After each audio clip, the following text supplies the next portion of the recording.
Exclusive research की तरफ और जानते हैं कुशल सर। कुशल बताइए क्या है बड़ी खबर और क्या है जी बिजनेस की एक्सक्लूसिव रिसर्च। अनिल जी देखिए, भारतीय डिजिटल पेमेंट इंडस्ट्री में एक बड़ा फिनटेक ट्रांजैक्शन होता हुआ नजर आया है, जहां पर पेयू जो एक पेमेंट गेटवे है, उन्होंने बिलडेस्क का अधिग्रहण 4.7 बिलियन डॉलर्स में किया है।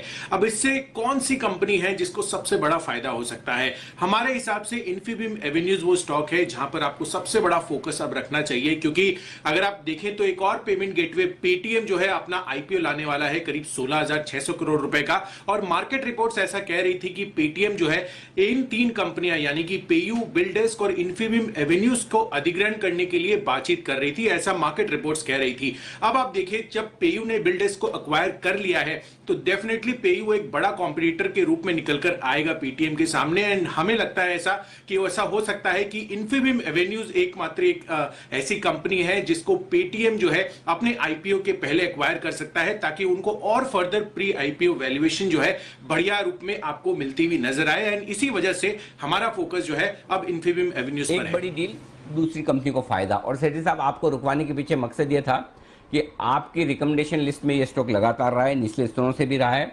और आपको पसंद भी रहा है। ये बड़ी खबर जो आती हुई दिखी है, अब कंपटीशन कम होता दिख रहा है। इन्फीबीम एवेन्यूज यहाँ पर अब ज़्यादा नजर रहेगी पेटीएम की भी, या आप मानकर चल सकते हैं इन्फीबीम के लिए कितने बड़े फायदे की बात, और क्या इन लेवल्स पर भी स्टॉक में निवेश किया जा सकता है?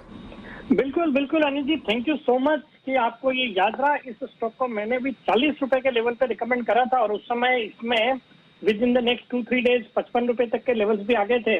बहुत ही ये जो खबर है डेफिनेटली बहुत बड़ा पॉजिटिव है इस कंपनी के लिए। और आपको याद हो तो मैंने उस समय भी बताया था, इनके जो क्वार्टरली रिजल्ट के बाद इन्होंने जो स्टेटमेंट दिए थे उसमें इन्होंने रिलायंस जियो, फेसबुक और गूगल के साथ मिलकर एक न्यू अम्ब्रेला एंटिटी के लिए एप्लीकेशन किया है आरबीआई के पास, जो कि मतलब अगर उसका अप्रूवल आता है तो डेफिनेटली एक गेम चेंजिंग सिनेरियो होगा इस कंपनी के लिए। और बाकी ये जो खबरें हैं पूरे सेक्टर को वैल्यूएशन के लिहाज से बहुत ही अच्छा रहेगा और मुझे लगता है ये स्टॉक यहाँ से कमाल करना चाहिए। अभी भी कुछ नहीं हुआ, ये तो 45 रुपए के आसपास जो आज के मेरे ख्याल में सर्किट लग जाएगा थोड़ी देर में, बट मुझे लगता है इस स्टॉक में बिल्कुल मीडियम से लंबी अवधि के लिए निवेश करने की सलाह रहेगी।